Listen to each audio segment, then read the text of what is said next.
जम्मू कश्मीर में आज G20 के टूरिज्म वर्किंग ग्रुप की बैठक हो रही है, जिसमें 25 देशों के 60 प्रतिनिधियों समेत कुल 150 प्रतिनिधि हिस्सा लेंगे। इस बैठक में green tourism, digitalisation, skills, MSME, destination management पर चर्चा की जा रही है। लेकिन इस बैठक को लेकर पाकिस्तान चिढ़ा हुआ है। चीन, सऊदी अरब और तुर्की जैसे देश भी इस बैठक में हिस्सा नहीं ले रहे। आखिर क्यों इस बैठक को लेकर चीन और पाकिस्तान तिलमिलाया हुआ है और ये बैठक भारत के लिए क्यों है खास, करेंगे इस पर विस्तार से चर्चा। लेकिन पहले ये रिपोर्ट।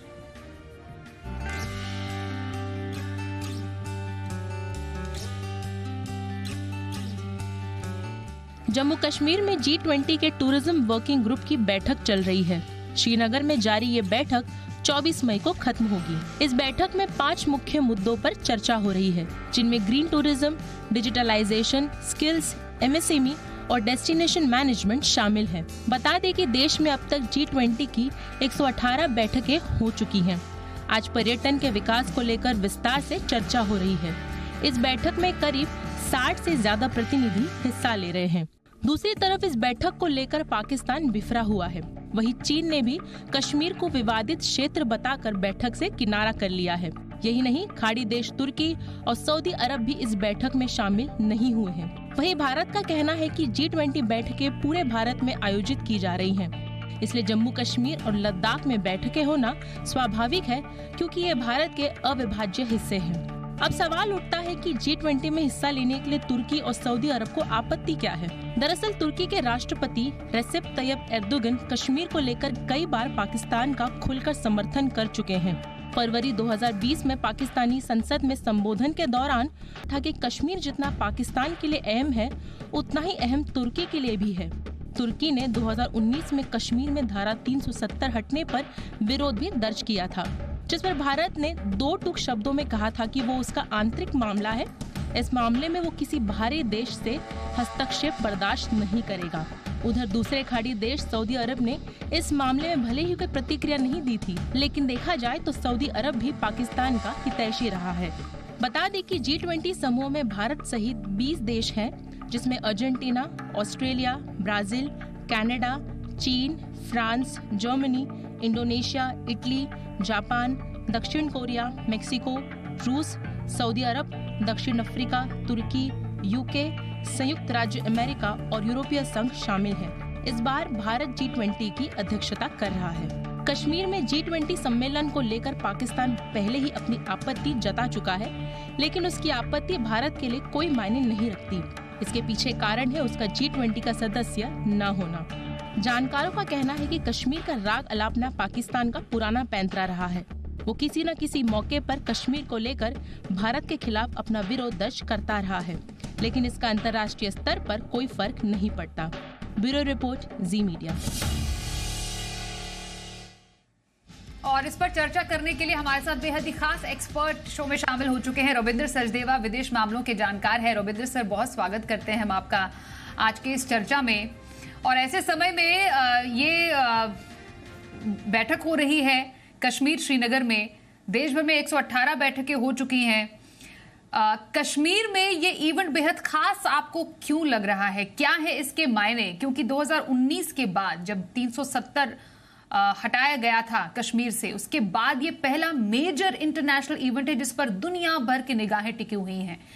तो क्या एक संदेश, क्या एक खासियत इस बार के इस इवेंट से लग रही है आपको? नमस्कार, thank you, honour to be आपके साथ।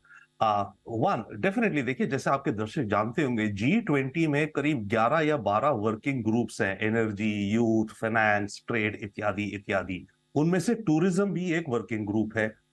हर ग्रुप की 4-4 बैठकें होनी है before the final summit. Her group अपना फाइनल कंक्लूजन देगा। टूरिज्म को लेके ये अभी कश्मीर में जो हो रही है, ये तीसरी वाली वर्किंग मीटिंग है जो कश्मीर में हो रही है। अब पॉइंट इसकी ये इतना ज्यादा क्यों लाइमलाइट या कंट्रोवर्सी भी अगर हम कहें कुछ दिखती है, इसकी 2-3 कारण है। एक, देखिए, भारत जो प्रोजेक्ट करना चाह रहा है, ऑफ कोर्स हम प्रोजेक्ट भी करना चाह रहे हैं, नॉर्मल सी कश्मीर की development and plus future of Kashmir की, जैसे आप बात कर रही थी फिल्म टूरिज्म वगैरह, जब स्विट्जरलैंड में मूवी शूट हो सकती है, वहां की लोकल इकोनॉमी हेल्प होती है, इसी तरह से कश्मीर की भी, और दुनिया भर के रीजन्स हैं जो कोशिश करते हैं बॉलीवुड वहां आए और वहां फिल्म शूट करे, कनाडा के, न्यूजीलैंड के, राइट। तो फिल्म शूटिंग, फिल्म टूरिज्म एक इकोनॉमी लोकल को हेल्प करता है। नाउ इशू क्या है, लास्ट ईयर 2022 में करीब 1.8 करोड़ 18 मिलियन टूरिस्ट कश्मीर में आए हैं, जो कि 1947 के बाद सबसे बड़ा नंबर है। That means Kashmir stability and tourism growth पे जा रहा है। दूसरा, $60 मिलियन का एक एफडीआई इन्वेस्टमेंट आ रहा है एमआर ग्रुप से, जो आपके दर्शक अच्छे से जानते होंगे, राइट, दुबई बेस्ड डेवलपर है। तो 370 हटने के बाद ये सबसे पहली बड़ी इन्वेस्टमेंट आ रही है श्रीनगर में कमर्शियल रियल एस्टेट में। तो ये दो चीजें इंडिकेट करती हैं कि कश्मीर अब अपस्विंग में है, नॉर्मलसी है, और इकोनॉमिक एक्टिविटी इत्यादि बढ़ रही हैं। तो पहली बात तो प्रॉब्लम होती है पाकिस्तान और चाइना इत्यादि को, खासकर पाकिस्तान को, कि ये उनका जो कश्मीर प्रोजेक्ट है फेल होता दिख रहा है ना। पाकिस्तान के हिसाब से तो कश्मीर में हमेशा कयास और डेथ एंड डिस्ट्रक्शन होनी चाहिए, जबकि कश्मीर में इस समय इकोनॉमिक डेवलपमेंट की तरफ रास्ता जा रहा है। तो पाकिस्तान उससे परेशान है। चाइना डेफिनेटली यस, चाइना का तो ऑब्जेक्टिव है कि भारत की ग्रोथ को रोकना और हर्डल्स क्रिएट करना। तो चाइना ने ये जो स्टेप लिया, और चाइना का एक और रीजन है, वो अपने सीपेक कॉरिडोर, इंश्योरेंस कहे या फायरवॉल कहे, परपेचुटी, कश्मीर कभी या इंडिया, हम कभी उस तरफ उसकी सीपेक कॉरिडोर को थ्रेटन ना कर सके। टर्की पे हम अभी आते हैं, but Turkey okay quickly.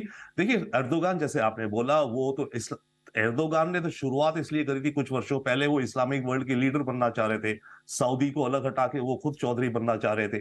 But at the same time इस समय एर्दोगान की इलेक्शन भी है, राइट, एंड वो बड़ी ट्रेड ऑफ में है। तो I would think that Erdogan still इसी कार्ड को प्ले कर रहा है, और कि भाई ओके, मैं दुनिया के इस्लामिक इंटरेस्ट को चैंपियन करता हूं।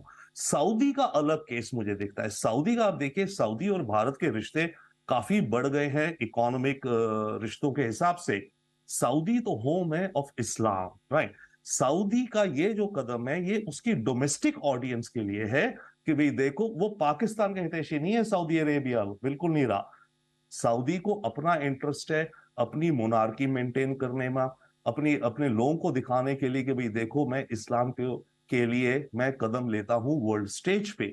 तो सऊदी का ये जो स्टेप है, मैं इसको केवल उस नजर से देखता हूं कि ये उनकी डोमेस्टिक ऑडियंस के लिए है। अदरवाइज आप देखेंगी तो सऊदी के जो क्राउन प्रिंस आए थे, आई थिंक पिछले साल और समथिंग $75 बिलियन का टारगेट चल रहा है इन्वेस्टमेंट्स का। सऊदी और भारत मिलकर स्ट्रेटेजिक ऑयल रिजर्व्स पे, रिफाइनरी के स्ट्रेटेजिक ऑयल रिजर्व्स की स्टोरेज की भी बात हो रही है। तो सऊदी का जो नियोम सिटी है, जो $500 बिलियन का ड्रीम सिटी वो बना रहे हैं, उसमें they're inviting Indian technology and Indian skilled professionals. तो सऊदी का गेम अलग है, but Pakistan and China and Turkey का अंडरस्टैंडेबल है। बिल्कुल सर, आपने एक्चुअली एक एक करके जो जिन कंट्रीज ने या तो बॉयकॉट किया है, जो खुश नहीं है सो कॉल्ड डेवलपमेंट से, पाकिस्तान का आपने जिक्र किया। सर, पाकिस्तान के तो अपने देश में इतनी समस्याएं हैं, इतनी परेशानियां हैं। एक जो वाइडर लेवल का पाकिस्तान का इस तरीके से चिढ़ जाना, क्योंकि हमें चाइना का तो परेशानी मालूम है, क्योंकि चाइना हमेशा हितैषी रहा है पाकिस्तान का। क्या एक ब्रॉडर लेवल पर हम एक बड़ा संदेश देखते हैं, क्योंकि बड़े जो कंट्रीज हैं, चाहे ब्राजील हो गया, ऑस्ट्रेलिया हो गया, यूएस हो गए, ये जो वर्ल्ड पावर्स हैं उनका शामिल होना, और ये कंट्रीज जो अपने आप को अलग थलग रखना चाहती है, ये जो पूरा एक मैकेनिज्म है, ये जो पूरा एक, हम इसको मैथमेटिक्स कहें कंट्रीज का, ये इसको कैसे समझें? देखिए, इस मैथमेटिक्स की अगर आप एनालॉजी लें, तो इस मैथमेटिक्स की एनालॉजी में अनफॉर्चुनेटली पाकिस्तान का जो value is the digit 0, unfortunately 1 global mathematics में। पर पाकिस्तान करता क्यों है? देखिए, पाकिस्तान की अपनी अंदरूनी इतनी प्रॉब्लम्स हैं, जैसे आप कह रही हैं, हम सब जानते हैं। तो अपनी अवाम का आपको जब अटेंशन डाइवर्ट भी तो करना होता है, उनको कोई नई चीज ना को, उनको इमोशन, एक शब्द है ना, religion is the opium of the masses. अपने घर के अंदर जब पाकिस्तान में आग लगी हुई है, तो पाकिस्तान की सरकार को अपनी अवाम का अटेंशन डिस्ट्रैक्ट भी करना है ना, कि भाई देखो, यहाँ ये कश्मीर में ऐसी ह्यूमन राइट्स अब्यूज हो रहे हैं हमारे कौम के साथ, इत्यादि इत्यादि, ताकि उसकी अवाम का अटेंशन डाइवर्ट हो अपनी प्रॉब्लम से। That is number 1। सेकेंडली, उसी कड़ी में पाकिस्तान की सरकार ये कह सके, शहबाज शरीफ की जो फिलहाल सरकार ऑफिस में है, कि भाई देखो हम तो कश्मीर का मुद्दा हमेशा चैंपियन करते रहे और करते रहेंगे जोर शोर से, हमने तो पूरी अपनी एम्बेसीज की दुनिया भर में इन्होंने प्रोपेगेंडा चालू करा हुआ है इस समय against that, right? So both of these reason मेरे विचार से ड्रिवन बाय अगेन पाकिस्तान की domestic problems. But yes of course Pakistan को तो हमेशा से ही एक तरह से कहें एनवी है, या उनको कुछ परेशानी है या दुख है इंडिया से इमेजिन्ड, तो उसके चलते तो ऑब्वियसली पाकिस्तान हमेशा इंडिया की ग्रोथ को एनवी भी करता है और अपोज भी करता है। But as talking of mathematics analogy, Pakistan का आज की तारीख में दुनिया में जो भी कहना किसी भी पर counts to zero unfortunately. China, yes, China का बाय द वे चाइना का बॉयकॉट करने का एक बहुत बड़ा सिग्नल है हमारे लिए इसका, और चाइना ने स्टेटमेंट दिया, ये नहीं कि केवल चुपचाप ओके नहीं आ रहे, पर चाइना ने स्टेटमेंट दिया कि डिस्प्यूटेड टेरिटरी में हो रही है G20, हम इसलिए नहीं आ रहे। इसका मतलब चाइना अभी भी तैयार नहीं है भारत के साथ रिश्तों को कुछ नॉर्मलाइज करने में। इसका मतलब कि आने वाले साल 2 साल हम एक्सपेक्ट कर सकते हैं कि हमारी बाउंड्री इशू या जो चैलेंजेस हैं वो ऐसी की ऐसी ही रहेंगी, या हो सकता है कोई छोटी मोटी और इनकर्शन भी हो जाए, परंतु कोई सोल्यूशन की तरफ चाइना की तरफ से हमें, मेरे ख्याल से ये क्लियर हो गया है इस इनके डिसीजन से, और तो इन्होंने प्रेस रिलीज में दिया है that means for the next couple of years China Bharat के साथ पॉलिटिकल लेवल पे डिस्प्यूट को सॉल्व करने के मूड में नहीं है। और ये डिस्प्यूट जो हमारी है बॉर्डर की, केवल और केवल पॉलिटिकल लीडरशिप लेवल पे होगी। देखिए मिलिट्री कमांडर्स जब हमारे मिलते हैं, दोनों भारत के और चाइना के जो भी हैं, हमारे मिलिट्री कमांडर्स का जो जो इनकी एम्पावर्ड होते हैं is only for the local conditions, with all due respect to our military.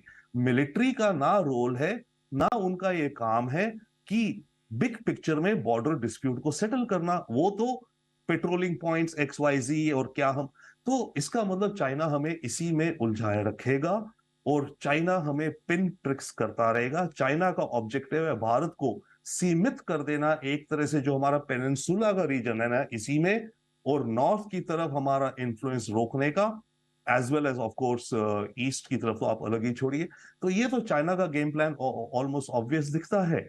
Turkey again going back, I mean Turkey तो पुराने राग अलाप रहा है, डजंट मैटर टू अस, उसको हम अलग एंगल से देख लें। बट मैं एक चीज और कहूंगा, इसमें कई बार कहा जाता है कि हमने टर्की को, अभी बात हो रही थी मेरी शाम को, कि हमने अर्थक्वेक में इतनी मदद करी, राइट, और टर्की ने ये हमें उसका I was coming to that point.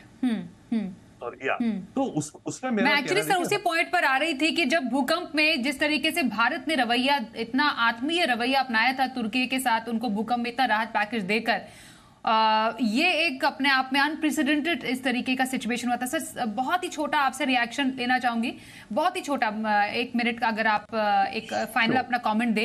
इस पूरे जो डिस्कशन में एक केंद्र बिंदु कश्मीर है, जहां पर आपने बोला कि जो उसकी नॉर्मलसी और स्टेबिलिटी जो एक सबसे बड़ा वो है, और उसमें एक वहां पर थिएटर खुल जाना एक बार फिर से फिल्मों का, और उसके बाद एक हमने एक अच्छा दृश्य देखा, नाटू नाटू पे लोग डांस भी कर रहे हैं।